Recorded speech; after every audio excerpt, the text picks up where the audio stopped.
So, hello, good afternoon, good evening for everyone. It's so nice to have all of you again today. And so nice to have Godwyns again today. We've been trained by Godwyns in level 2 on society, but today he's training us on a fairly different perspective or aspect, which is community. And Godwyns have been working a lot as a community manager within eLife, so with the international community, and he's also been engaging with several communities within Africa. So we don't think that there could be anyone else better to teach us about community than Godwyns. So Godwyns, the floor is yours.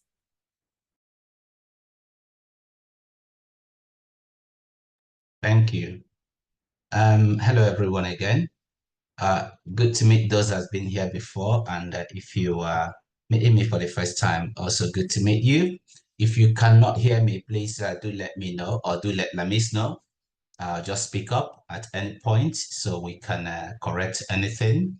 Just before I start, I will probably be looking this way and that way. I've just recently, in fact, in the past 10 minutes, changed computers. So things are in different places, but also I have two screens. So I'll be looking at different screens for some part of while I'm talking. I will share my screen now. We are going to be talking about community engagement and outreach. We go this way. To do that again.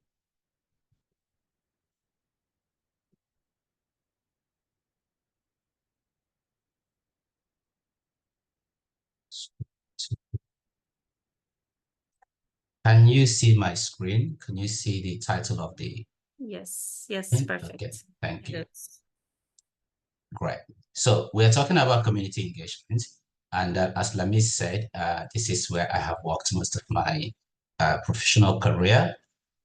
This is me. I have worked in community engagement for over 15 years now. I just arrived in working in academia, doing the same thing, which is a different kettle of fish altogether. But in general, community engagement is the same. It's just adapting your approach and your style and how you do things. I've worked across various countries, led an organization that did grant funding for LGBTQ activities across the world, except in Western Hemisphere. I've worked with governments, I've worked with parliaments and policy makers and all the rest of them, with teaching hospitals, with universities. So, as part of that, one thing I tell people about community engagement is that it's all about the people who make community engagement successful. I'm also someone who volunteers a lot. I work, contribute my time, you know, working in various projects, homelessness and the likes of them in schools and all of that, as well as with faith communities. So that is me in a nutshell. I've put some of the links there. When I eventually share this with you, you'll be able to, see more of what I do on other spaces. And community engagement, as I said, is really about people. The things we're going to talk about will show you that not all community engagement involves the people who do the community engagement, but my preferred approach to community engagement is one that focuses on saying strength is for everyone. Everyone brings something to the table. Everyone has something to contribute. And I hope that by the end of this training, which actually is going to be in 2 phases, I think. So we do some parts today and then in a few weeks we complete it. But by the time you've gone through this, you will be able to understand and see how you can involve people in the activities you carry out in whichever sector or industry or field that you're going to apply your community engagement. So this is the overview of what we're going to cover for the 2 training, but we're going to do some part of it today. So we're going to look at what community engagement is. We're going to talk about some of the ways that you do community engagement, especially with effective communication and talk of active listening. we'll talk about the tools that you can use and the models and methods of community engagement. And then we'll look at the mapping and the connector leaders and all those sort of things. Like I said, I would welcome you to make this very interactive, participatory, and it would be because I'm going to be asking you to do some things to contribute to this discussion. So, like I said, at the end of this training, these are some of the things I hope you would have learned, how to understand what community engagement is, how to identify and implement robust community engagement, and so on and so forth. I will leave that on the screen a little bit. And I will say, does anyone have any question about this? Okay, so the first question I'm going to ask you then is, having seen this, what did you hope to learn from today? And I would like an answer from everyone, and feel free to type it into the text, the chat, if that works better for you. So remember, we are doing community engagement. So this is about engagement. So do engage with me, please. So tell me, what would you like to learn today? I'm looking at the screen. Yes, Sotonye.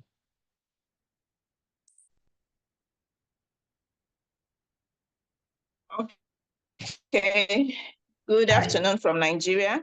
Good I'm afternoon. looking at what we ought to learn today, which is about community engagement.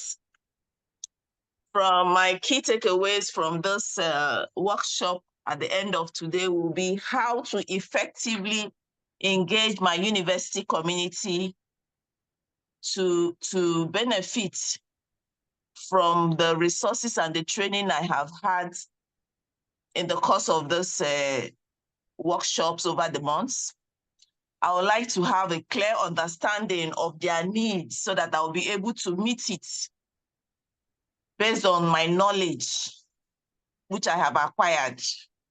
Thank you. Okay, I may need to, I would like to also, at the end of this workshop, find out the methods and the models I will use that will effectively work for me to engage my community effectively, and the diverse plans which I will use to also engage my community to get a productive training experience with them. Thank you. Thank you, Sotonye. So thank you to those who've been typing online as well. Some of them include developing a plan for community engagement, understand community engagement strategies for it, models of community engagement, how to engage, pathways, benefits, how to engage again, and able to interact meaningfully with any community. Thank you. Those are all very, valid, focus on expectation, and that's what we'll be learning through this course, trying to understand how you do community engagement effectively. Like I said, today we'll just focus on these 4 bits. We're going to be talking about what community engagement is, and it's really important to hear what you think about this, what you think community engagement actually is. Would make a lot of sense as we move forward. Let me get something. So, and then we'll look at the tools you can use and the community engagement methods. And of course, that is the models that we're going to have a look at. So this is the question. What do you think about community engagement? Can I ask, does everyone has you're all joined online, which means you're joined on a computer, on a laptop or something, or handset, which actually makes me say, I want you to go here. So I've just pasted something on the chat. If you follow that screen, you should go into a mirror board. It's very easy to use, I should assume.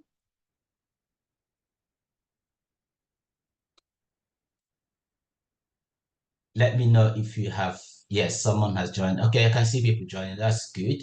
So you can see there's a post-it notes in colors. There's blue, pink, green, if you can see that. I want you to take where those, actually, let me create more because there are a few people here. I anticipated.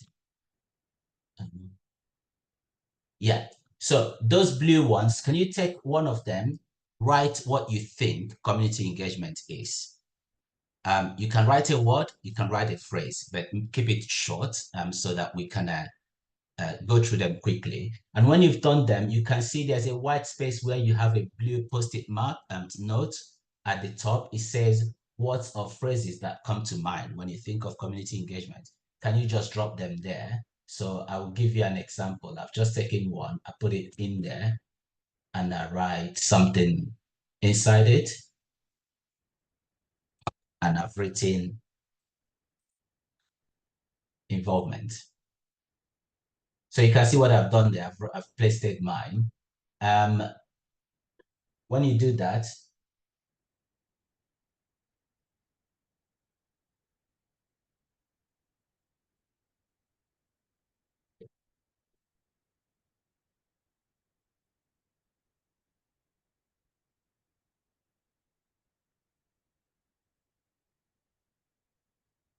yes, can I see people writing something there? So what do you think community engagement is?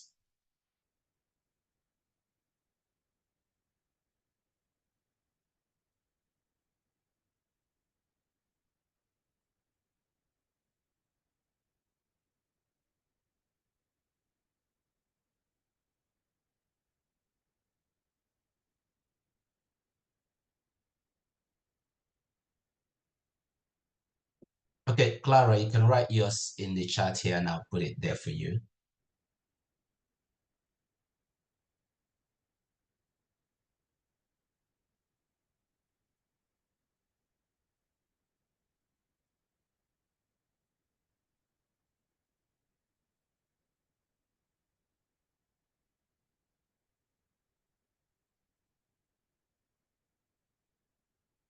If you are writing it, please paste it in the right box. I put it up there.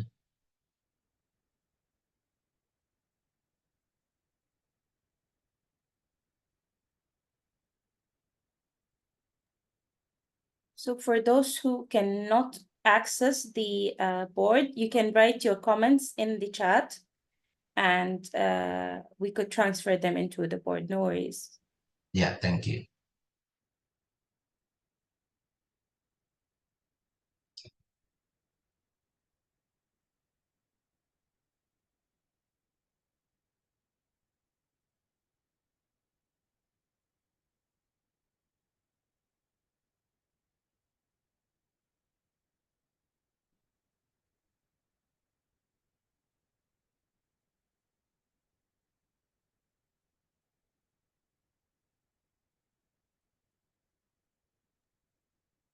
And for Here, those here, who... no. Okay, somebody's, okay, let's just take it there and put it. Lamis, could you, if someone type in there, could you put it Okay, in for them? okay, Thank you. I will.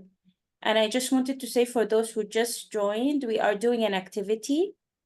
You can visit the link that's in the chat, and then you could follow what is happening, which is you should write words or phrases that come to mind when you think of community engagement.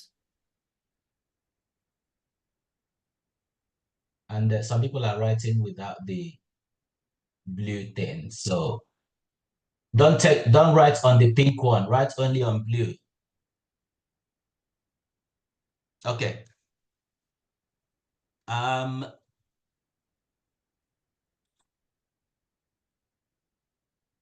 Okay, so some of the words that popped up is in mutual relationship, inclusion, consultation, different needs, collaboration, community involvement, strengthening social groups and networks working together. consensus building. Yeah. So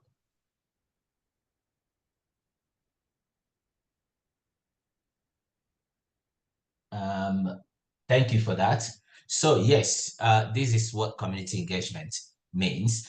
But in a nutshell, we are moving on now. If you can still write, if you want to. If you have a question, please don't put it on the mirror board. Local inclusion, okay. Just put it on the chat, so that we can take care of that.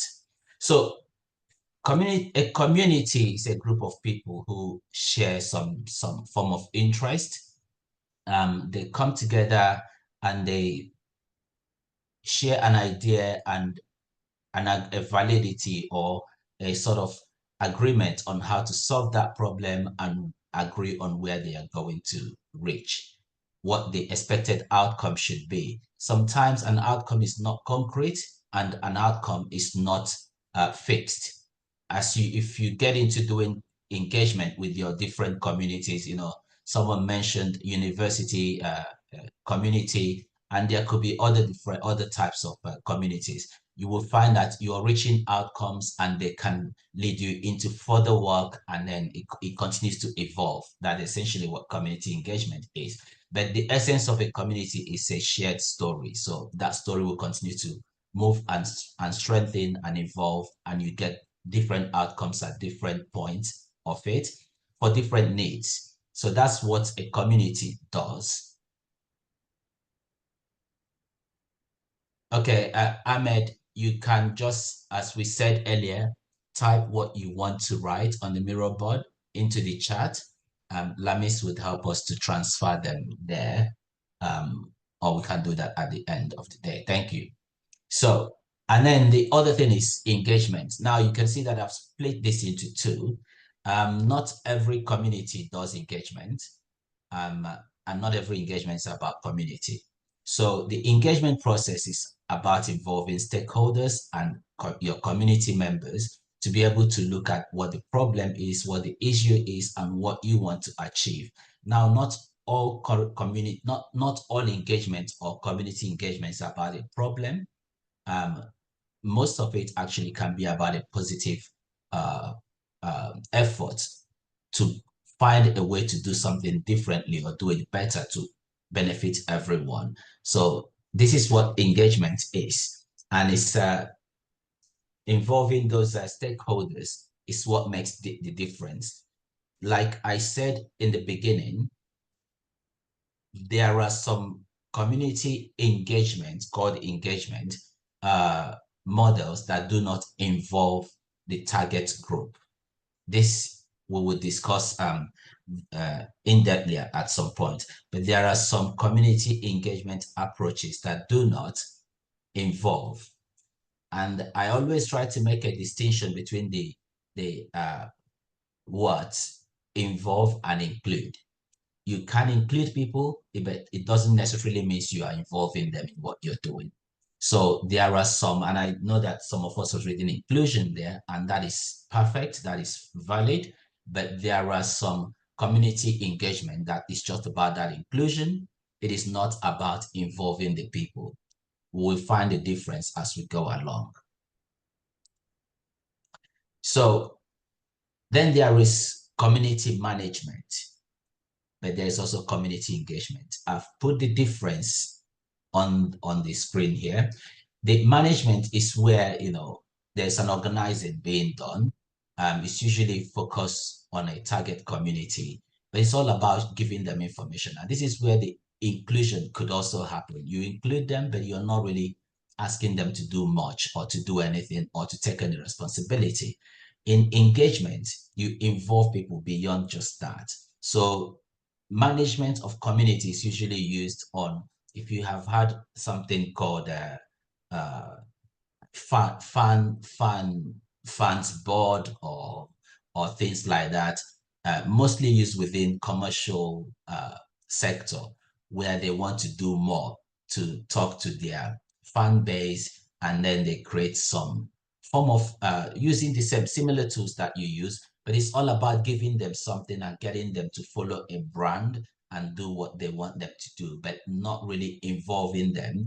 And sometimes you see that within this structure, the commercial entity might also want to survey people, but it is not in a way that they want to get the context around their responses. It's literally, how many people believe in our products? 75%. Hooray. In community engagement, you don't do that. You go beyond just asking that question. You try to find the nuances, the context, the contextual aspects of those responses, because it is between those contexts that you find a real issue to focus on and how something is making a difference. So management is really about that. It does not necessarily require a two-way relationship.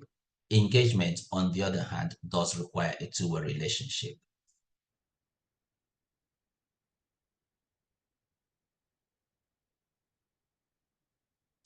Okay.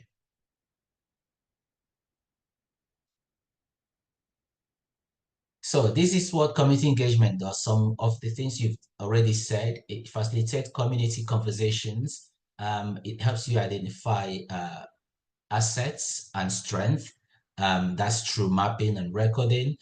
You build on community capabilities and strengthen the capacity you have and the resilience. Connecting and involving communities to address issues of interest. You co-create, and this is important. Co-creating and co-developing is essential in a very effective community engagement. It is not just about telling people something, it's about harnessing the ideas that are there on the ground to make sure that you are working together to be able to find a solution or to improve and enhance what is there. It is not a one-way traffic. This is where that point starts. In co-creating, you sit down with people and think of what they are able to contribute into what the discussion is. And in a very in an effective community engagement, no knowledge is wasted. No knowledge is less than the other. Everyone brings something to the table, no matter how small it is, no matter how big it is. There is a form of equality that plays out. And the key aspects of a good community engagement is what we now call equity, diversity, and inclusion. But in addition, it's about justice. Justice is the sense that everyone has something valid to contribute. It's about dignity. So in a good community engagement, the co-creation means that all of these things are acknowledged. By acknowledging them, everyone has a role to play. No matter how small it is, everyone brings something to the table. So you co-create in a good community engagement. You work with community members to evaluate the outcomes of what they are doing together. And that is what I mean by, you can reach an outcome and it can result in you moving on to something else. So there is no concrete or end game. For some, there could be, but in a general term, there is no end to it. You can reach that and realize that something more needs to be done. You evaluate and you repeat again for something else or for the same thing, just to improve it. I can see that some people are putting more things on the mirror board. Okay, nothing new. Working together, local inclusion. Okay, thank you. So this is what community engagement gives you. The CDC in the US came up with this very interesting definition, which I quite liked. Although I have underlined geographic there to indicate that actually when they wrote this, as you can see, it was 1997. I don't know, for those who were born by then, I was born actually, I was finishing secondary school in those days, so I do know a little bit about 1997. But if you're too young to know, we didn't have internet as we had them today. So it might make you think, what are they talking about? No, we didn't have the internet. So most things were really done based on geography, people being physically present in one space. But the good thing about where we are today is that we can now harness the power of the internet to extend and expand that reach, in the sense that those shared interests we have, although it could be within our physical local community, we then through the internet can realize that there are people beyond where we are who are far away from us, but who share exactly similar interests. And I think the example of that is all of us here today. If I had said in the beginning, please write the country where you are, I'm sure we'll have more than 3-4 countries here, 5. I'm just trying to guess, but I'm sure we have multiple countries represented here. And as a group, you have a shared interest. And that makes me to ask you, Malawi, okay, thank you. You are going to respond to me now as well. And I want people to speak. I don't want you to just be write it. Tell me, what do you think is your shared interest or our shared interest? But the question is for you. So I will not name names, but I want you, yes. Oh, yes. Sotonya, you go first. Keep it short, everyone. Okay, I think our shared interest in this group is to bring our various community to their awareness on the benefits of being open in our research. Okay. Preprint, open science, open data, and the rest. Thank you. Okay, thank you. Can I say, everyone, please feel free to repeat what someone has said, but I want, especially those who hasn't said anything, I want you to say something. Yes, Samira? Well, I just think that we are all sharing is that to improve the community of researchers in Africa. Yes, thank you. Yes, who's going next? Hello. Hello, go for it. Yeah, I think our shared interest is to advance transparency in the conduct of research, thereby improving its visibility and utility in Africa and globally. Thank you. Bakari? Oh, okay. Thank you. I think our shared interest here has to do with opening up our research output to the wider world, so that our communities can benefit from the research outputs that our various institutions are producing. Let's say when it comes to policy development or access to resources, so that to advance science and development or science and innovation. Okay, thank you. Yes, yes, Modesta? Yeah, thank you. I think our shared interest is learning and spreading the spirit of open science, which is a very new phenomenon in Africa. Yes. Yes, Khadija? Okay. My name is Clara. I think our shared interest is on how to mobilize members of our community in order to promote open science and research. Thank you, Clara. Thank you. Khadija, your hand is up. Yes, thank you. I think one of our shared interests is to foster collaboration through being open with our research. And that would also aid in the development of Africa as a whole. Thank you.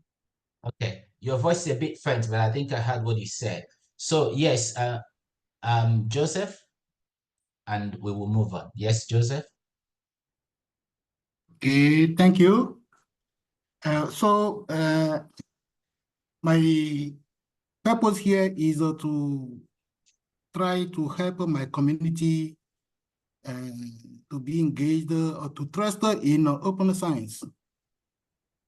To trust in open science and try to use it to develop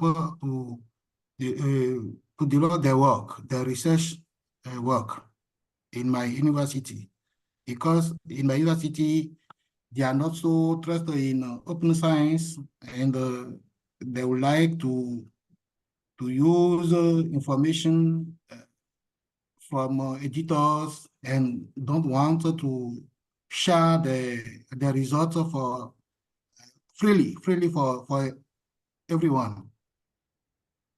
Thank you. So you understand me? Okay. Yeah, thanks. So the running thread here is that all of you have an interest in seeing open science improve and brought to your community. I think I'm right in summarizing it that way. And what makes you a community is that you are all people that have this interest, but you are also mostly researchers or in academia. So you can see that geography has not limited you because, you know, three people have said they're from Malawi, Rwanda, Benin Republic, and I think someone spoke earlier from Nigeria. So that's 4 counting already. And you're spread out. If this was about geography, you're not in the same place.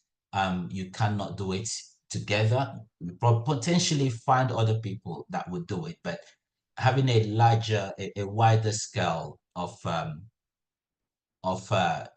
reach means that you can easily find more people who think the way you do, who wants to do what you want to do and build that community, thanks to the advent of the internet. So this definition is still valid, but I just underline the geographic aspect of it and say, you can actually say, you know, the process of working collaboratively with and through groups of people affiliated by special interest or similar situations to address issues that are affecting the well-being of those people. So you can omit the geography. The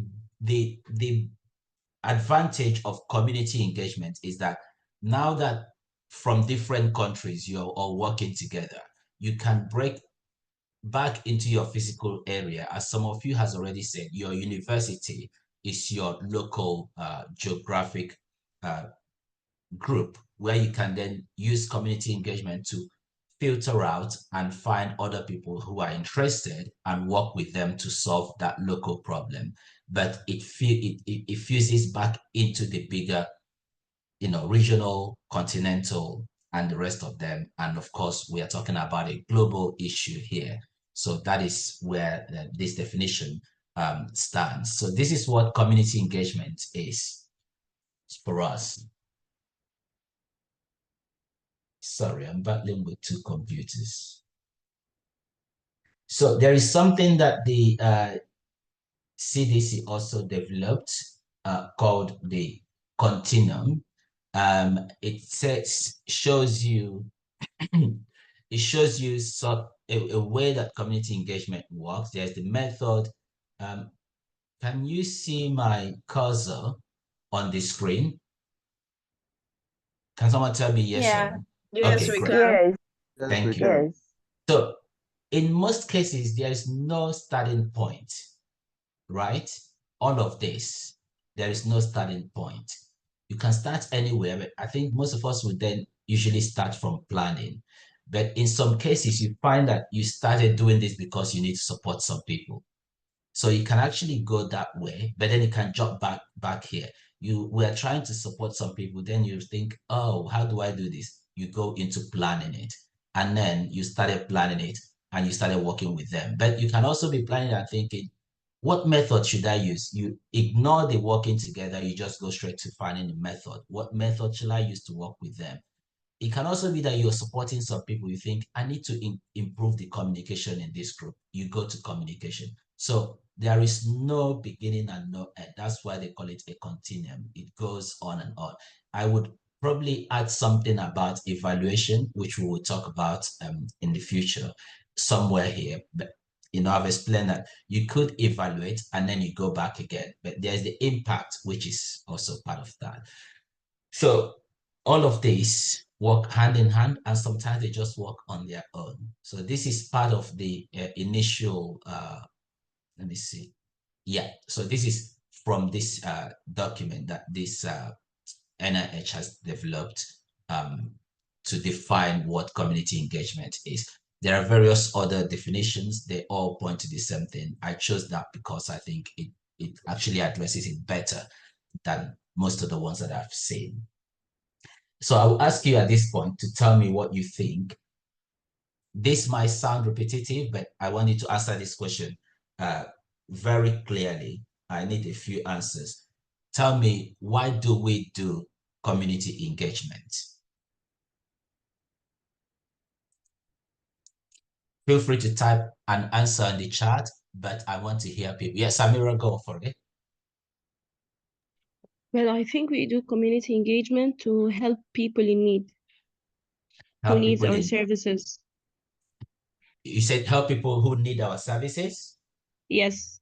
Okay. Yes. Someone else? You can unmute yourself and speak. Yeah. Yes. The whole idea of doing community engagement is basically to solve community problems. Okay. Over. Thank you. I think we do community engagement so that we can be able to arrive at decisions or achieve greater understanding between and among stakeholders within the community. Okay. Yes, who else? In my own opinion, we do community engagement in order to proffer solution to a community problem we are having or to achieve a particular interest of that community. Thank you. Thank you. Yeah, hello. Yes. Yes, in my opinion, community engagement is just helping people, supporting the underserved people to also come along with the other part of the world. Okay. Aminu? Yes, I would say community engagement is necessary to develop policies that aligns with community needs. Okay, thank you, everyone. And someone wrote, Modesta wrote, we do community engagement in order to reach our common goal with people. I think that's what you mean, people, not proper. Okay, Joseph, say something, and then I'll go to the next screen. Okay, to my mind, I think that when we engage people or community, it is to something, to a purpose. So we must try to define the purpose for what we are engaged them. So there must be they must agree about the purpose so that we can succeed in realizing the project. I don't know if you understand my explanation. I did. Thank you. So these are some of the reasons we do community engagement. We use it to motivate behavior change, and by supporting people to find a solution, as we have mentioned. It helps us to lead the conversation and influence narratives. It is also help us to build support and create critical mass. And I have to point out, I don't know if you can see where I'm reading. So I'm here. So critical mass is important in community engagements. You have to build up a sort of involvement with the target audience. So it helps us to put change in practice. It helps us to help the audience to feel part of the change that we want to see. And also it inspires social change, and we get feedback to improve what we are doing. So these are some of the way I have looked at them, which fits into what you have all said, proffering solution, arriving at decisions and having greater understanding of what is going on, solving community problem, and of course, supporting people and finding best way to deal with issues. So this is what community engagement is about. This is why we do it. I'll give you an example. Like as mentioned, I work at eLife, and we have been doing community engagement for the past 10 years. That is since eLife actually started. 2 years after it started active community engagement with the early career researchers community within life sciences. So one of those things has led us, initially, why did we start? Why did they start it? I wasn't here. I've only been in eLife for three and a half years now. But why did they start that? They started it because eLife was created to shake up the scholarly publishing world. But that is a problem. The problem was that transparency wasn't there, equity wasn't there, representation was very poor, and you can name it. And most of you are researchers, and you can say what these problems are better than I can. The open science and open access wasn't really working well for anyone. Reproducibility was very poor. So there's all of this. But eLife said, a group of people came together, set up eLife to address these problems. And then 2 years into it, they also realized we need to get the community involved. And this is how we started. The first thing it did was set up the early career advisory group, the ECAG, and initially handpicked people, who knows who, brought people together. And they started looking at how do we improve. And that has contributed to, improving how peer review was done, to how submissions are managed, and how editors engage with authors, and many more. But on a much wider scale, outside of just eLife, for it not to be just about eLife, that community has grown to then suggest that eLife should run our ambassador program, which is where I got to know Lamis through. And the ambassador program is a very good example of community engagement. It's working with researchers from across the world to say, how do you see this problem in your own area? And what do you think can solve it? It brings over 100 people. I think the last one was 128 ambassadors. Bring over 100 researchers together, provide training for them, run workshops with them, webinars and all of that, equip them to then go back for their own particular context to say, what should we be solving? And I think it contributed into how Emmanuel and Lamis and the rest of them set up Aaron, because that is a particular way to look at African open access problem or open science problem.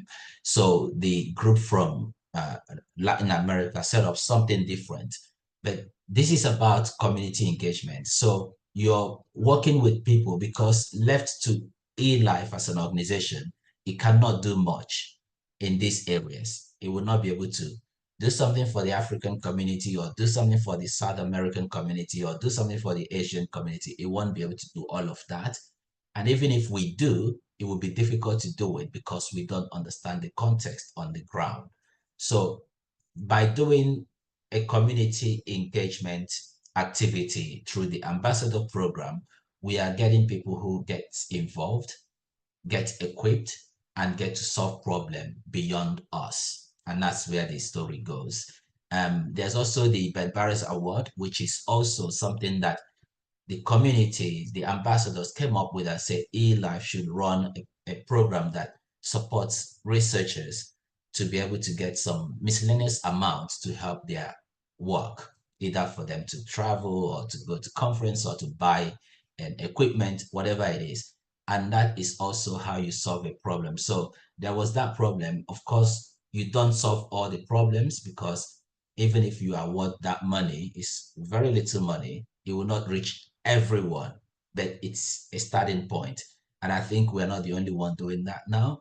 Other people join and do it differently. So you inspire change. And one of the outcomes of that, and someone who was on the ambassador last time told me it has taken them 3 years to convince their lab to post their first preprint. So solutions don't come easy, but what we have achieved there is that by having this person as an ambassador, they have been able to go and talk to their lab. It's taken them 3 years to talk and talk and talk. And finally, their lab has now started posting preprint. Someone mentioned preprint here today when we're talking about what is a community engagement. So that is an achievement. It might seem very little, but it's something. because there's another lab now that sees preprint as a useful way to share their research instead of posting it into behind a paywall. So that is one way to solve a problem. But back to, eLife engagement, it is true doing that engagement that we get feedback. So we obtain feedback as on my screen to determine how best to influence change. So you see that although we get the feedback, you put it back into work and it is again being recycled. If you go back to the continuum that we talked about, so you obtain it, you go back to planning again. How do we do this? You go back to working together with a wider group, with a different group, with some, and all of that. You go back to reviewing your method. How do you do this? So you bring in different tools. So this is what happens in a community engagement that works well, and why we do community engagement. We do it because it would help us to influence things, not in a bad way, because the word influence these days is either used for, what do you call them? Influencers, and something meaning that something is being badly influenced or having an advantage. But we influence life day by day, by the things we do, by the things we offer, by the things we tell other people. So this is a cycle that just never ends, no matter how you do it. Someone could say, well, why are you still doing engagement 10 years after, and what is left to be done? There's quite a lot left to be done, and it has to carry on. So that is where the continuum comes in, meaning that if you're doing community engagement, it is, it does not mean that you won't fail or you would achieve everything you need. No, it just means that it will keep going on. And using the model of community engagement that we're going to discuss means that you also plan for continuity. That is sustainability. When you're not there, will it go on, or should it die if you go away? The reason community engagement is different from commercial interest is that it's not about a person, it's not about profit. It's something that you put in place, and if you're not there, it carries on because it's solving the problem of the community rather than your personal problem. I want you to remember that. So it solves the problem of the community rather than your problem. And that means it's not about you, it's about the community. Another way I want you to look at it, we'll talk about this extensively later, is to in something I've mentioned earlier, that community, that everyone in the community brings something along. Everyone. It doesn't matter who they are. Everyone brings something to the community, whoever they are. So once you look at it that way, you see that achieving these things we have on the screen is easier.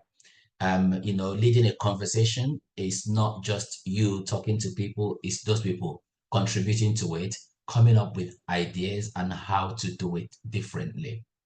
So that's what this is about. Does anyone has a question?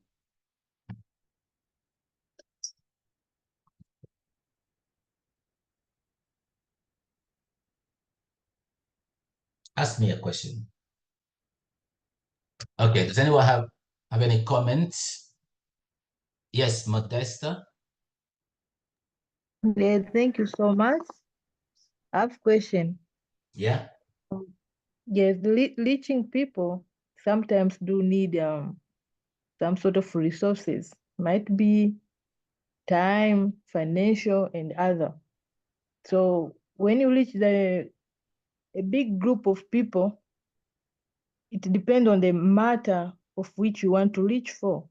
So I would like to know, sometimes you can offer, as a volunteer, to offer your resources, money, time sometimes, but when you're out of financial resources, how can you reach people, or how can we solicit so that you can meet the desired goal?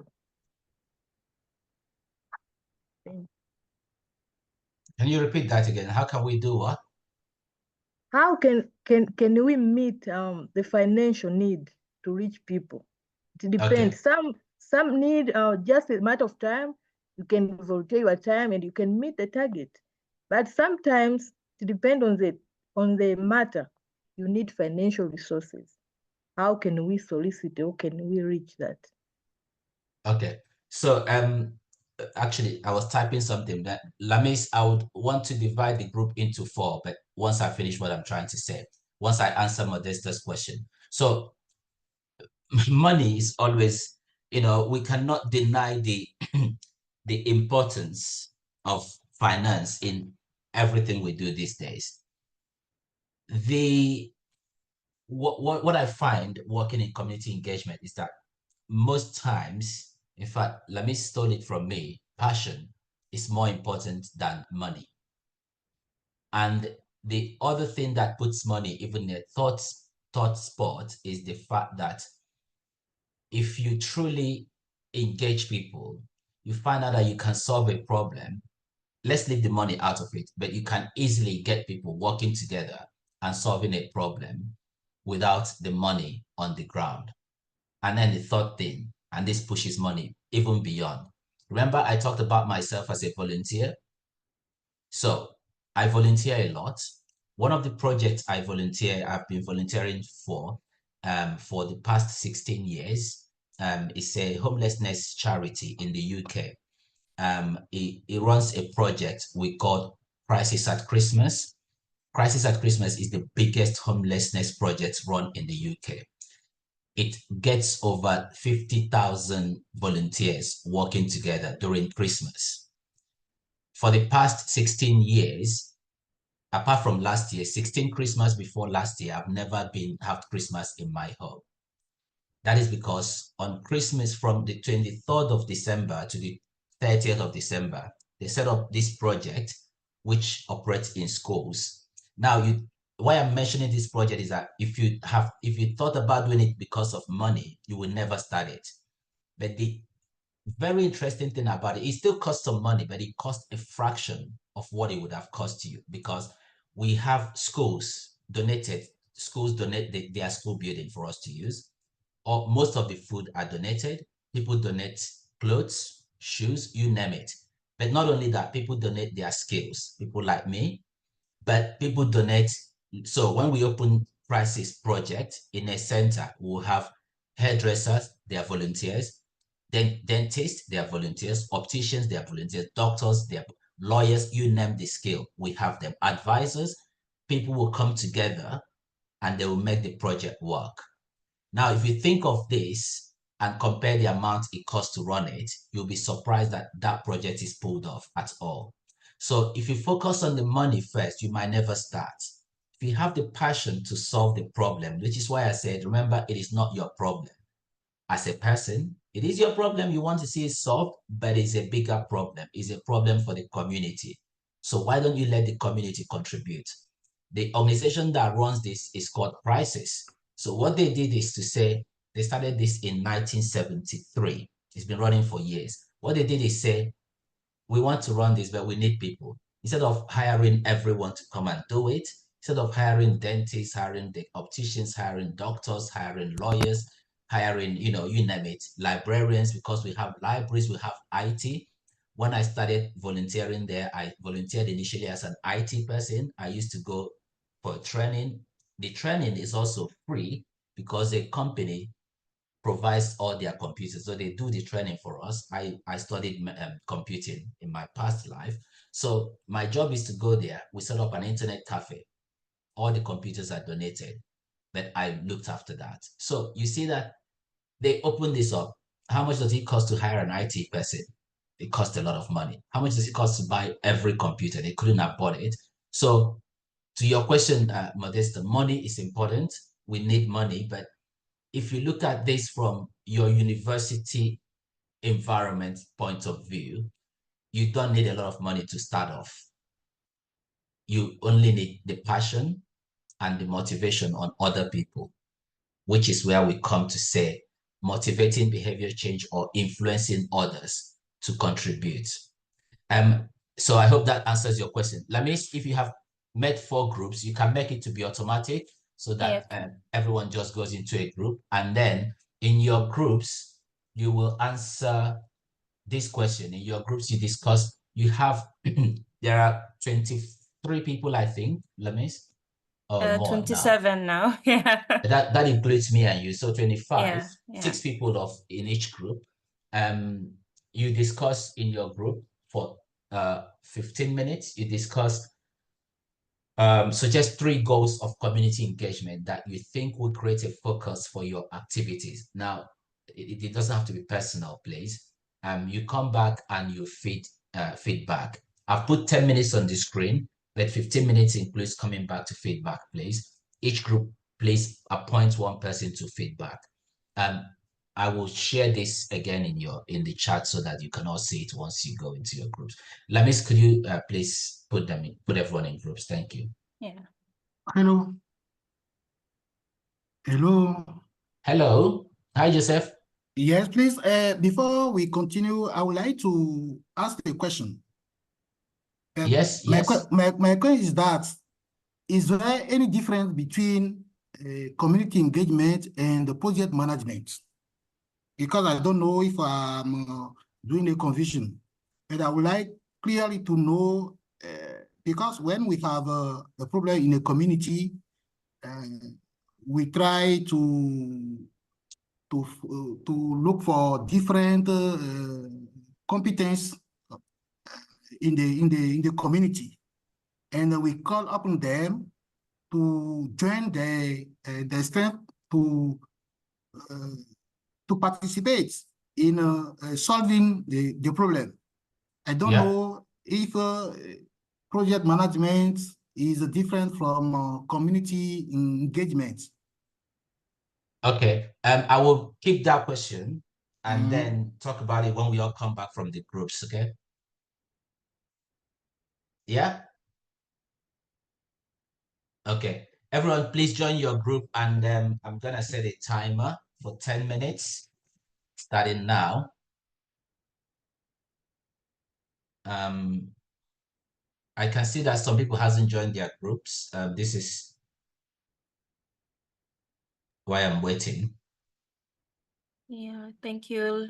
Everyone should have a prompt in their screen that shows them that they are invited to a room. Yeah. And you can just click on it to join. A lot of people has joined now. Yeah. Okay.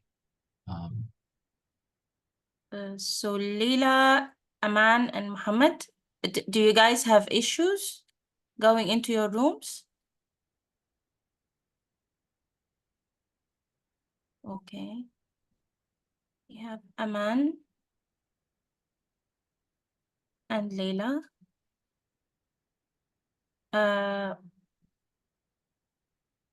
Do you have an issue, guys? Okay.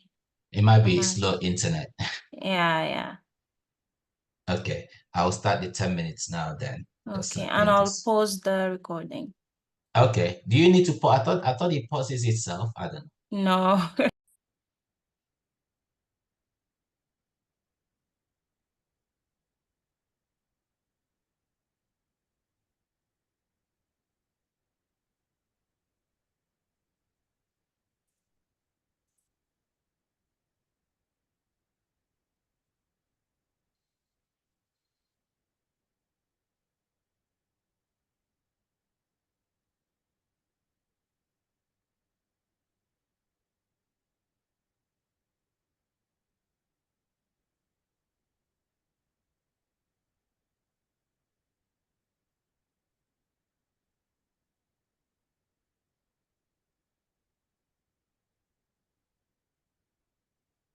Yeah, I think we have everyone back. Okay, great. Welcome back, everyone. Thanks. Yeah. So how did the chat go? We had, you know what? Oh, great. I still have it open. So we had group 1 to group 4. We will start in that order. So group 1 had Ahmed, Bakari, Joseph, Leila didn't join, Mohammed, Paul, and I cannot say this name, Zoe. Yes. Yes. So who have you identified in your team to do the feedback?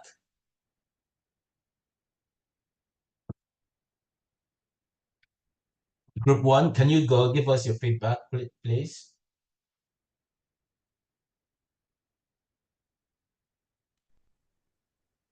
Hello. Can you hear me?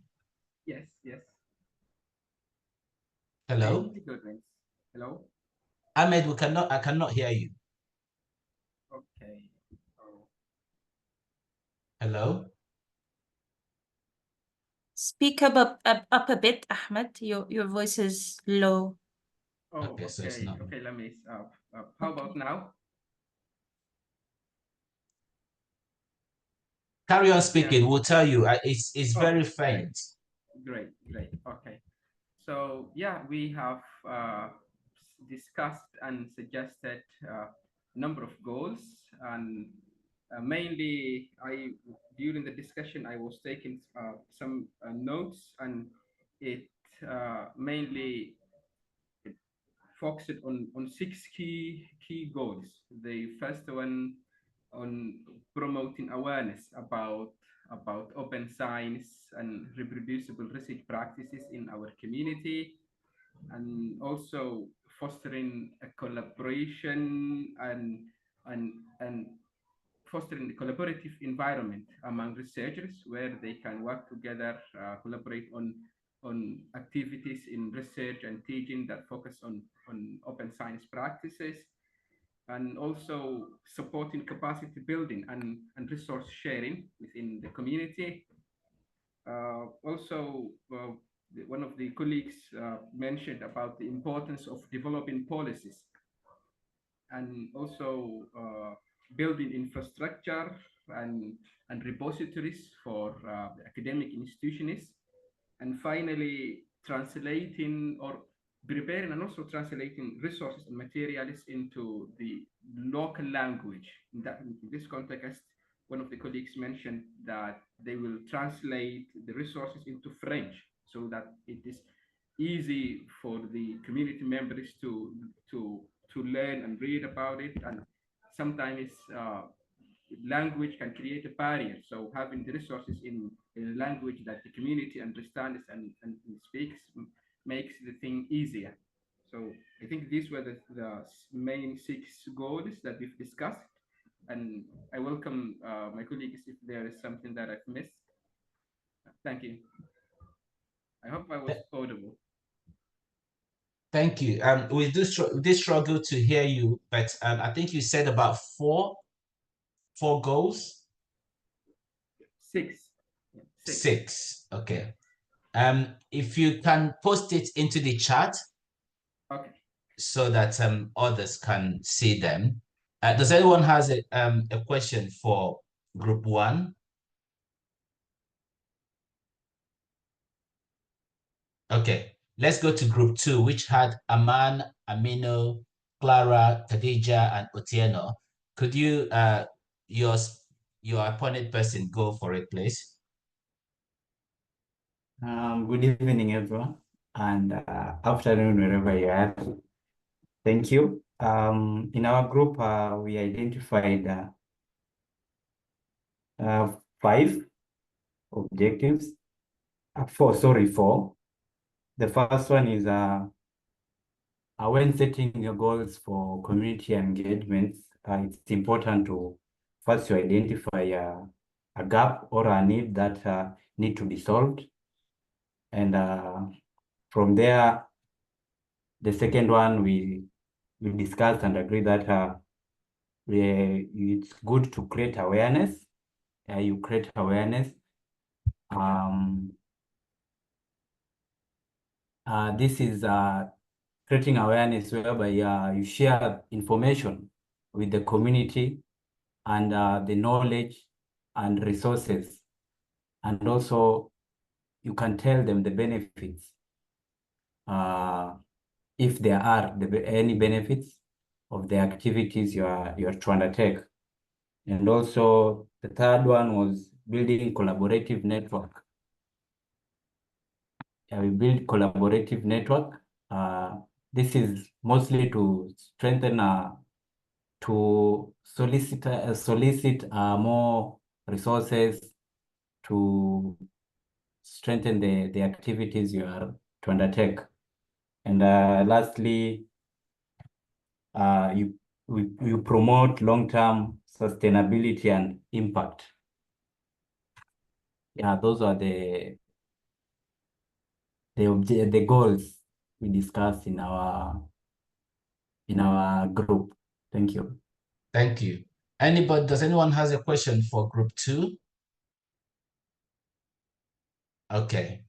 So group 3, we had Sarah, Ernest, Hafsat, and Modesta. That's what I can see on my screen.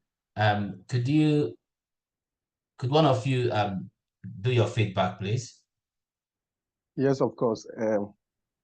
We discussed the 3 goals as directed, and we have identified about 7 goals. And these are to build relationship with the community.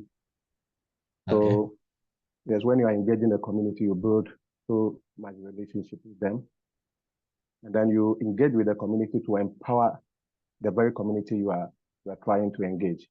So your engagement with them will empower them. We also engage for inclusivity. So when Ernest, people, sorry to interrupt. yeah. I cannot hear you properly, even though it's loud. Oh, okay. Okay. I said we also clear. engage. Yeah. Okay. We engage to build relationship with the community. And then we also engage to empower the community. That's it. And then we engage also for collaboration. So as we engage, we collaborate, we share ideas, and we do things together. And then we also engage the community for inclusivity. So everybody in the community feels as part of the community. And then we also engage the community for focus or direction onto a particular project. So we engage to build focus. We also engage the community for the purpose of consultation. For the purpose of consultation, we engage the community. And then lastly, we engage to improve communication on a project. Thank you. Thank you. Group 2 and group 3, could you also follow like group 1, also group 4, type your goals and put them in the chat. For group 4, we had Daniel, Banda, Jocelyn, Michael, Samira, and Thomas. Okay, before that, Aman has it. Aman, yes, go for it.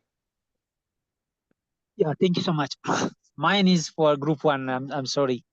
I have seen from group 1, number 4, building policy.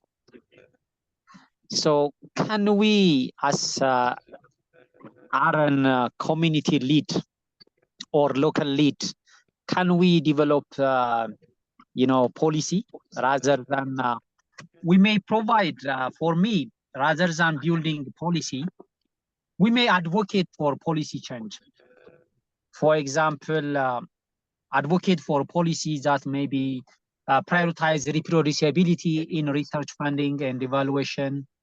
And also we may encourage academic and research institutions to adopt policies that support reproducibility than we may have no, other than advocating, we may have no authority to develop that.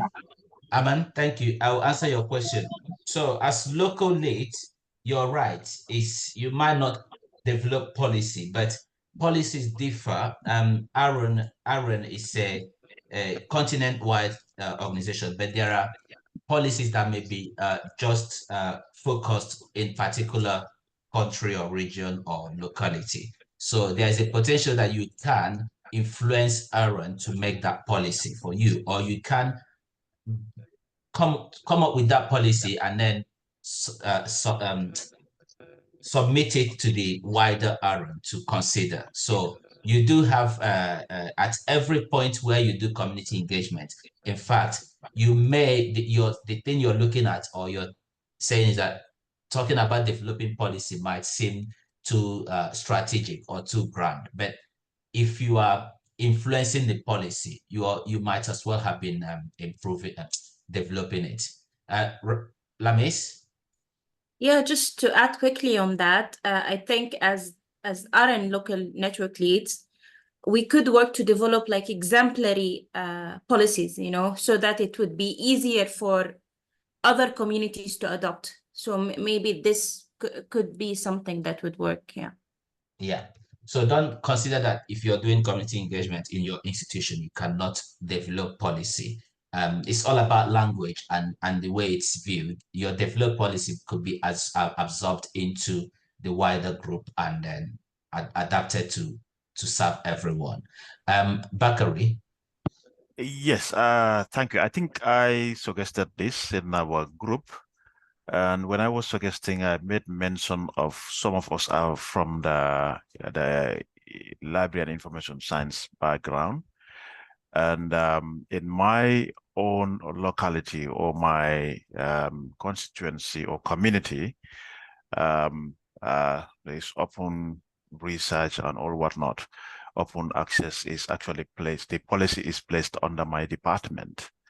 So meaning I can take part in the awareness, I can take part in the training, but also I can engage all the relevant stakeholders within my community and then develop the policy and then also evaluate and enhance and so on and so forth. Yeah, that was the reason why I suggested that as it's going to be one of the goals as I engage my community. Okay, thank you. Thanks for explaining that. And I think it goes back into what we said earlier. So that makes sense. Group 4, we had Daniel, Jocelyn, Michael, Samira, and Thomas. Who is going to feedback? Yes. Group 3, can you type your goals, and group 4 also? Thank you. Go for it. Okay. So we've been discussing multiple goals, but we squeezed them to almost 3 goals. Number 1 is influencing a positive change and awareness raising about open science. Number 2 is including stakeholders, influential people to answer the needs of the community in introducing and implementing open science. And then the last one is strengthening the research ethics and integrity by collaboration with the community to strengthen also the open science. So these are the 3 goals that we discussed in my group. Thank you. So thanks everyone. Please post your discussion. What I've been actually trying to do is type them into the presentation that I have on my screen. So I have called it, when I share this, I'm not going to share this today, but when I eventually share it, I will make a note there. It says participants suggested goals. So you can see them in different forms. I will not make comments on them today, but I will look at them again. Some of them, I think you have to sit back and say, what is a goal, to see what the goal of your community engagement needs to be. The goal can be different from objectives in most instances. So you have to look at it critically and consider what is a goal, and also be careful that when you're doing goals, you're not being very atomic in the description of it, because it filters down. As you have your goal, you have the details at the under it later. So that's just a comment I'll make for now. So thank you. And then we will go back to, oh, I need to share my screen again, isn't it? Pardon me, to share my screen. Where is it? Oh.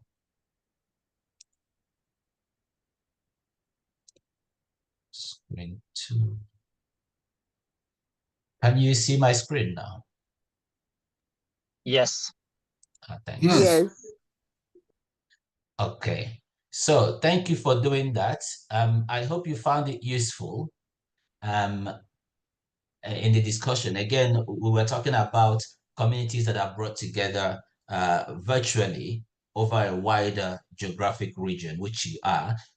Something that I hope you've taken from that is you are working with someone in this question, I said focus on your activities. Now, your activity in your institution might be different entirely or gradually different or have some similarities. But having that discussion, I hope it helped you to not just dwell on your local community, but learn something about how others do things or what other the problems other people faces in their own environment, and see how how that can contribute or a lesson you can learn from that. So the next phase is for us to talk about effective communication. Effective communication, actually, let me ask you, in a very short sentence, can someone tell me what they think of when they hear of effective communication?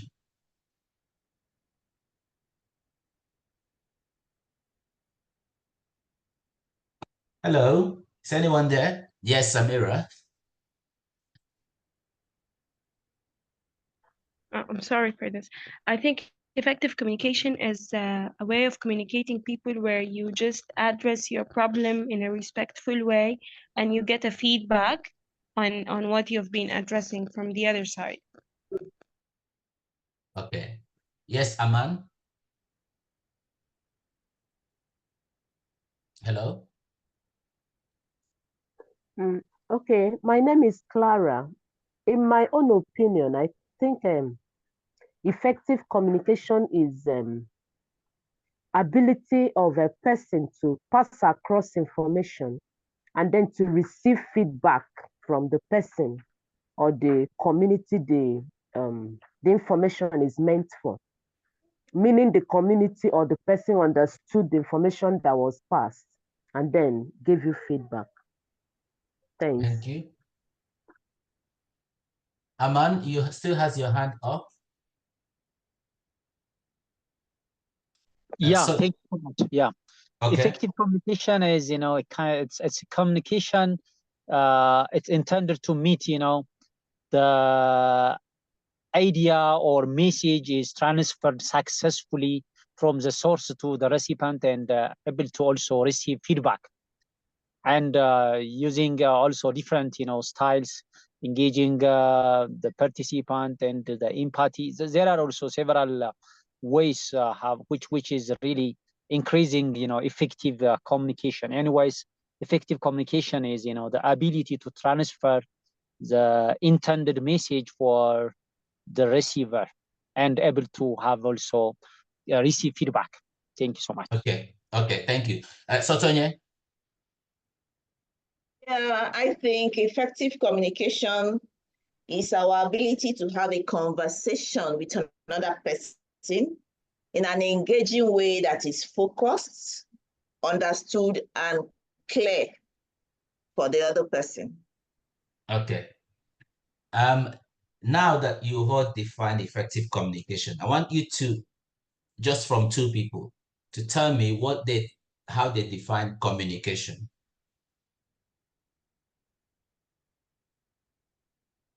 Sorry, I didn't get the question. The question is, what is communication? Not what is effective, but what is communication without effective? Hello. Yes, Joseph? Okay. To communicate, we need two or more persons. So we cannot communicate without look for the feedback. So Okay. when we communicate, we must be sure that people are listening to what we are communicating, and we must wait for the feedback. Okay, thank you. It is an engagement discussion. Okay, Joseph, thank you. So, thank you. Who? Let me go to Thomas. Yeah, thank you very much. I wanted to say that communication is the flow of information from one person to another. which can even involve more than 2 persons. Thank you. Thank you. Otieno? Sorry, I'm trying to call people who hasn't spoken before. Yes? Thank you. I had the same idea as Thomas. Communication is simply the process of passing information from one person to another. Okay, Yeah. so I'm gonna stop it there. That is true. So I asked you about effective communication first because I want to see what you said. Communication is essentially information between two endpoints, receiver and what do you call it? The giver and the receiver, and that's it. Okay, that's what people call communication. In some instances, if you're doing training in comms, what you call communications, usually people who work in marketing and communication, you talk about communication that is understood. So for communication to be a communication, the receiver and the giver of the information both need to understand themselves. But that is not essentially what communication is. You just pass information. In effective communication, that's where it starts saying understanding needs to happen. But we go beyond that. We want a situation where that information is given with consideration. You are thinking about, one of you mentioned in their goals about translating out research into languages or resources into languages. So you're thinking about the impediments, the hurdles that the receiver might have to receiving your communication and understanding it. So in effective communication, there are various aspects of it that makes it bigger and wider for what you are intending to do.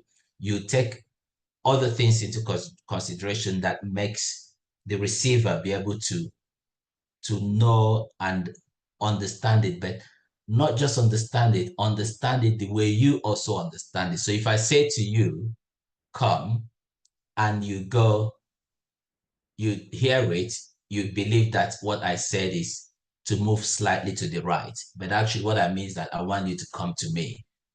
You might have taken an action, but you didn't understand that. I might also say to you, please come here now. But you understand that you want me to come, but you don't realize that I want you to come here now. So that is not effective communication, because although you understood similar to what I was intending, you are not actually getting the full picture.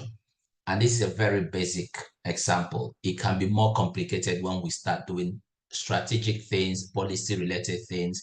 There's always the saying about policy translating into practice, and you see that is where communication disappears. It's no more effective. And when someone was asking a question about developing policy, I talked about policy being influenced from the ground up. That is where there's effective communication. In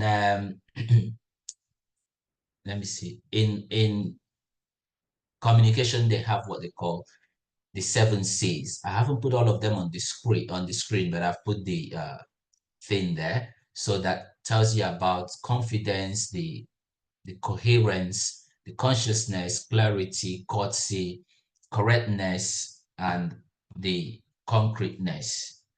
Getting confused. So can you see that on the screen? If you're on mobile, can you still see it? Yes, we can. Yes, yes. Okay, so these are the 7 C's. But in what do you call it? In community engagement, I've actually picked out some that I thought would be the effective communication. And this is based on the experience I have doing community engagement. I have put there that you need to have consideration, be courteous, be concise in what you do, be purposeful. So that's not a C, but it means you have an intentionality about what you want to do and you're mindful.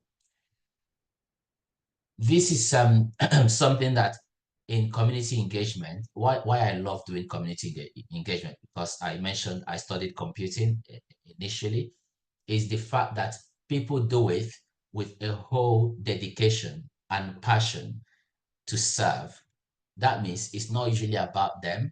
So the purpose there is that you're creating a purpose, but you are being very mindful. This is why you create a purpose. You say the purpose is this. I've just asked you to do goals, and some of you came up with some brilliant ideas there. So it's about what the purpose is. But remember, in the continuum that we talked about earlier, there's no, set starting point. The purpose can also come to your head, but it fires you up to talk to other people. You have to be clear about it. And then engaging and working with them can help you to enhance and improve that purpose. So this is where it is very important to be effective, to use effective communication when you're doing community engagement. It helps you to, by being considerate, you're also thinking, well, I think everyone in this community need to have what do I say? There should be a shed, okay? It's so hot here. We need to have a communal shed where we put a fan, because not everyone in the community has a fan in their house or air condition. So if we put a shed there and put a fan, it will provide a space for everyone who doesn't have a fan or who don't just want to be in their house during the heat to come out, be there and enjoy themselves. It's a good idea.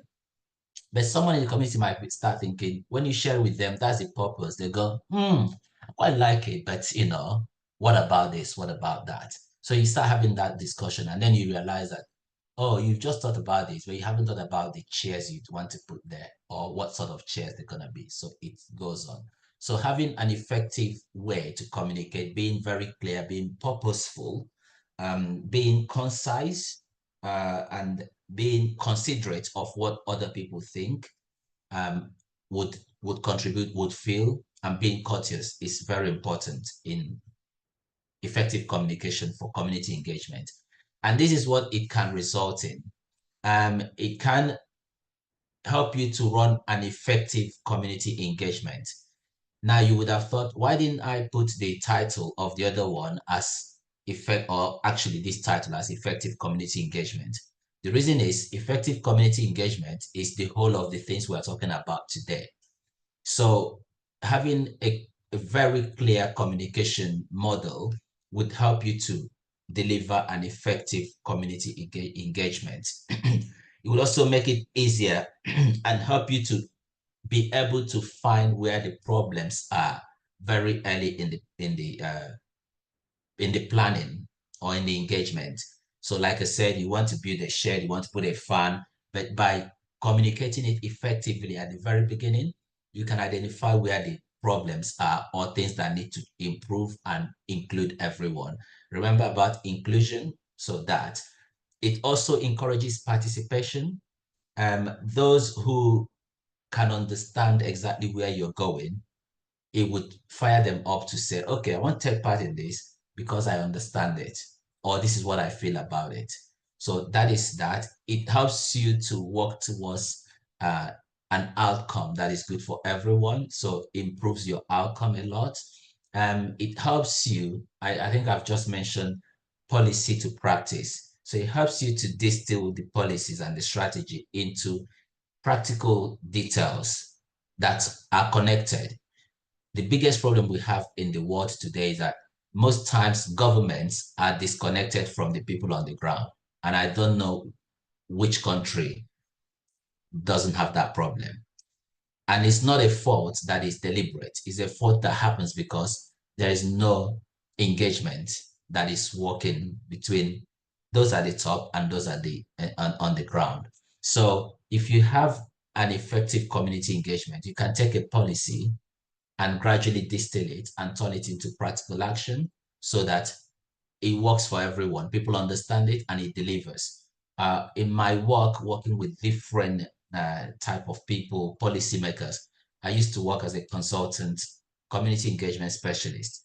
And I would go into organizations and I would say to them, what you're doing is it's not going to work.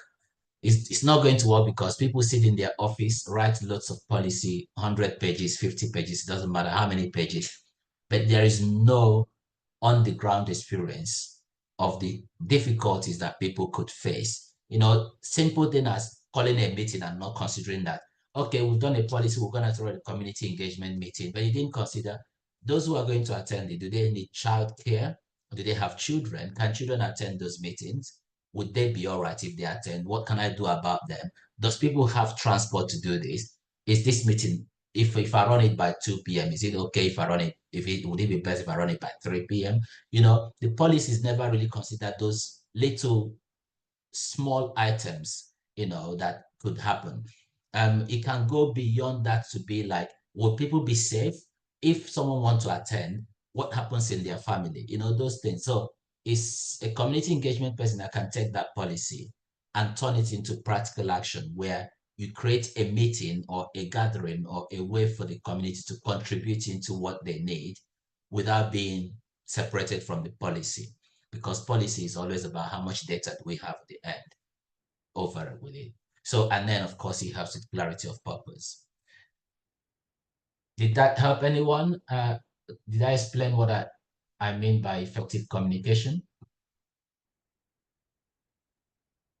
Yeah, that's understood. Okay. Yeah. Any questions about that? Remember, you can always ask questions after the training. If you have questions, send them to Lamis. She will get them to me.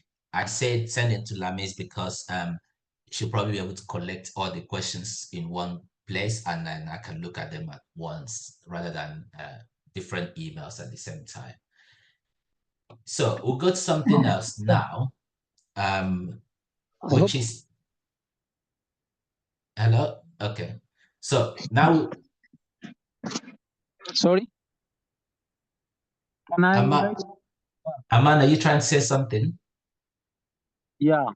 Okay. So for community engagement, which types of communication style is really very important? Or can we see this? To have, you know, effective communication, there are different types of communication ways. Yeah, one with maybe organizing a kind of workshop or training, and also using virtual communication. So would you talk more on that, or you will touch in the next slide? I don't know. Thank you. No, the thing with effective communication is it's an umbrella term that you can apply in anything, not just community engagement, okay? And it doesn't matter where you're doing your community engagement. In fact, as a professional, I suggest that everyone do a training on effective communication and active listening.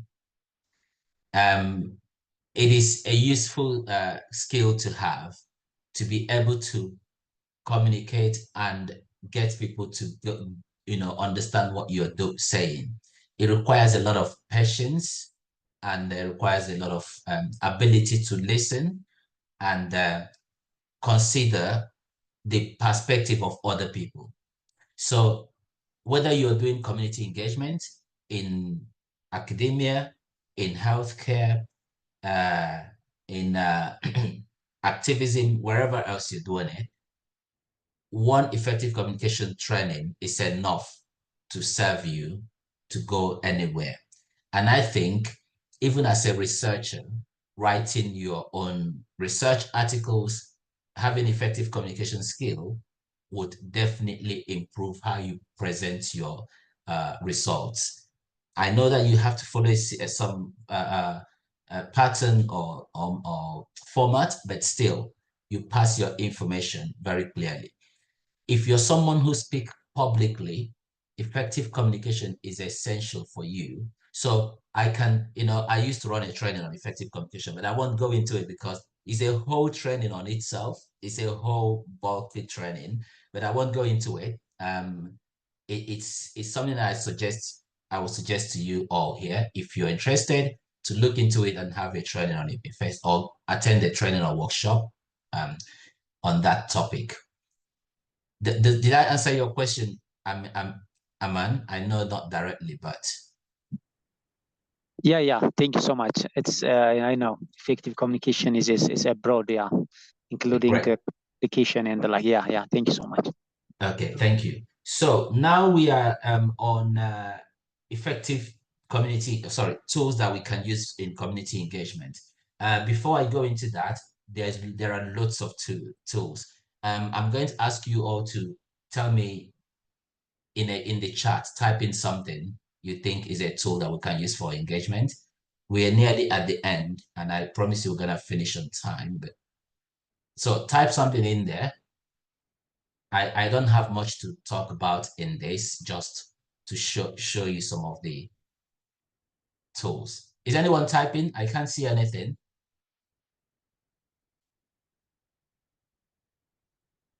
Or if you don't know what tools for community engagement is, someone tell me.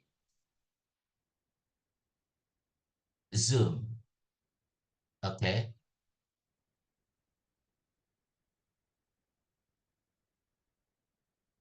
All right.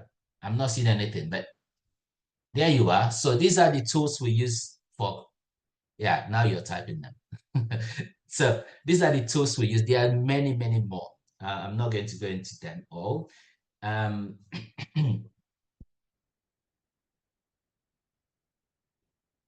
are many tools and techniques we can use, but these are some of them. We use events, peer groups, newsletters, mapping events, road shows, you name it. There's loads that you can use.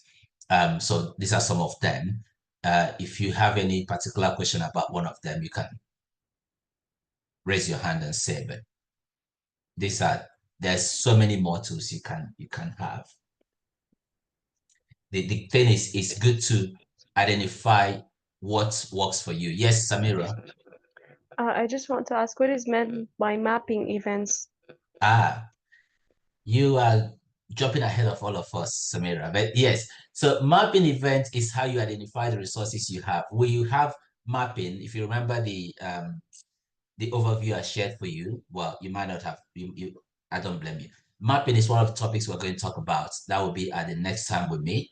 But mapping is how you map out the resources and you have in your in your community, and that can go from skills to ordinary equipment that you need to use. So mapping events is an engagement tool that you can use to engage your community to say, what do we have here? What can we use? So that's what that does. So anyone has another question? So these are some of the tools. If you go online, you can find even more tools to use. But these are some of the most common ones. You know, I put there meetings and I put town hall, but there's different types of meetings. I used to run a support group, which is not here.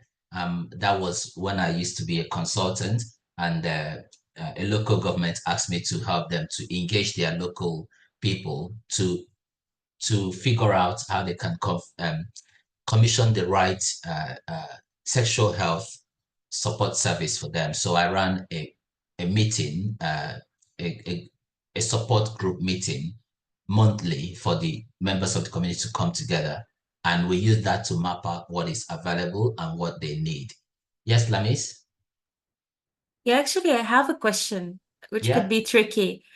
How would you know which tool would work? Because we personally at Aren had some issues, you know, we're trying to use a tool, but then it's not effective. But then because you don't have feedback from the community, you don't know which other tool you could use. Welcome to my world. Thank you for actually saying that. Scary moment for everyone. In community engagement, right? Things doesn't usually go as you planned. I can tell you that. But then you might say, why are you still doing it? The reason you do it is because you really want to address something. So you will get a lot of dead end by using something. How you identify what works for you depends on the context and depend on who your target group are. Also depend on where they are. What channels do you have to communicate with them? For example, we are now in a in a situation that is mostly online for academia. So I'm talking to all of you now. When we run our ambassadors, it's the same thing. We do it online. You have to then think, how do you get this group to be engaging? It is no different from the challenges you faced. You know, I just finished earlier by saying I was running a group for to solve a problem for a local authority. That meeting was difficult to get going. The first one I had, remember, actually, confession, I didn't live in that local authority, nowhere near it. So to get things going there was difficult. You send out messages, people don't reply. So that is going to become a very common problem you face. So don't worry about that. But you need to sit back and say, who are our community? Where are they? You know, question mark. We know they are mostly online these days. What works for them? What do they engage? But also back to effective communication, be measured. Sometimes we end up giving too much that people get information overload and they don't respond. Or we give very little that people don't understand it. If that doesn't work, what I found that worked very well for me is one-to-one. To get community, especially virtual ones going on, you need to show that you have time, meet people one-to-one, and you can see when you meet people one-to-one, you begin to understand the intricacies of the problems they face, of the challenges they are facing. By doing that, you'll be able to come to a conclusion of, okay, I've talked to 10 people. This is where the similarity is. This is what I need to do. So that can work. Another thing that you can do is do a survey, quick survey, ask people, what do you think?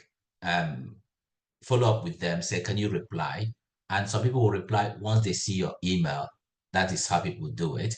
Newsletters tend to be useful. You can pass information. That usually is a one-way channel, but if you put something very provocative, people tend to get back in touch or give them something to do in the newsletter, and that works. So there are various ways. I'm discussing it on a general term now because we all have different things to work with, but there are various ways you can do it. And, you know, we can talk about that if there's a problem there. So that is about tools. Does anyone have something else? This is the big one. I'm just touching on it because I just put it here for us to have a quick look. We'll talk about it more when we meet next time because there's a lot of them. And some of you did say you want to know about them. But the difference between the methods and tools, we've talked about tools. We must not conflate them with the method or the models. So the tools are the things that we use for delivery, whereas the methods are the approach. These two works hand in hand. Identifying the model you want to use helps you to identify the right tool to use. So the approach you want to use in engaging your community determines what you think works for them. And that takes me to this list of the methods and models of community engagement. They are the number one, ABCD, very popular. It's my best and preferred method. Can you index us some links for further information? Yes, thank you for that. There are some links. This thing, the number one is my preferred. I found it the best, and I will explain it in 1 minute. Asset-based community development is what I always talk about because it's something that says, if you look at the first two words, asset-based, it means that the people you're engaging are assets. They all have something to contribute. If you have been listening to me for all these 2 hours, you realize that this is what I keep talking about. Everyone has something to give, no matter who they are, no matter where they come from. Whether they show their face or not, people have something to give. And you have to believe this to see it work. If you don't believe it, you're prejudiced. If you're prejudiced, you won't work. Community engagement is all about dignity and respect and human rights and equality and equity and justice. If you believe these things, then you're not going to be prejudiced. And that means you are able to find what people have to offer. And take it from me, I vouch on it. Everyone has something to offer. And this is from nearly 20 years of experience doing this work. So it is my preferred method and it works for any type of community engagement you want to do. I have finished. I was just on time. Yeah. So these are some of the readings that someone just mentioned. I did put them there. Any questions? We started 5 minutes late, so you could have 5 minutes to ask questions. Can you index? Yeah, Joseph, yeah, I will share this at the end when we have the second one, but I'll send you some of those readings in advance. Okay, thank you.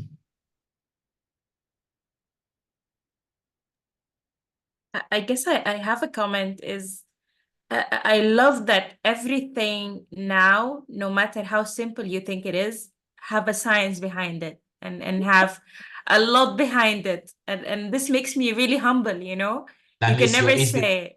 Lamis is because you're a scientist. I'm not a scientist. Yeah. Yes, everything these days have science behind it. A lot of people has done a lot of research into community engagement. Some of them, I read them and said that's not true. It doesn't work because they were just desk research or, you know, research that were done by people who hasn't really been down on the ground doing the work. Yeah. So, but yeah, there's a lot of science behind it. Aman, yes, go on. Thank you so much for your excellent presentation and which is really informative and useful. And you really live what you are just promoting, effective communication. I am also observing that you try to make sure that you are transferring the message effectively. Yeah. Thank you. Yeah, my comment, my question is just to select, you know, a tool for my community. Can I also, you know, have a kind of survey to select one appropriate tools for them? Because in academia, in healthcare practice, people may be busy and they may prefer, for example, webinar or a kind of virtual using Zoom or Google Meet or other communication tool. So is it advisable to, you know, select based on the preference of our community as well? Thank you. The thing with community engagement, you will never use one tool only. You would have to use a mixture. You cannot just do one tool.